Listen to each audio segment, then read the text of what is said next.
કેમ લાયા ઉભા છો? એટલે અરવિંદભાઈ ગાડી લઈને નીકળો, પેટ્રોલ થઈ રહ્યું અને પૈસા નથી. 200 રૂપિયા આપો ને, મારે પેટ્રોલ થઈ રહ્યું. વાત બધી હાસી, પણ આજ મારી પાસે કઈ નથી.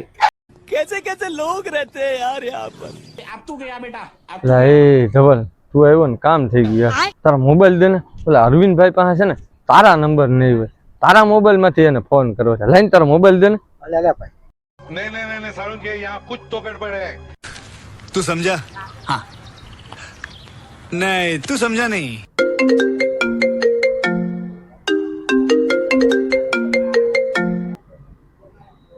હાલો, કોણ બોલે? હાલો, ઇન્કમ ટેક્સ માંથી બોલું છું. તમારા ખાતામાં 3 લાખ રૂપિયા ક્યાંથી આવ્યા? હે, મારા ખાતામાં? ઉભો રહ્યો, જોઈ લઉં. अभी मजा आएगा ना भिड़ो। ના સાહેબ, મારા ખાતામાં તો ખાલી 1000 જ છે. તો પછી હું ઇન્કમ ટેક્સ નો સાહેબ બાઈબ નથી અને હું રોનકો જ બોલું છું. નાખ મારામાં 200. No.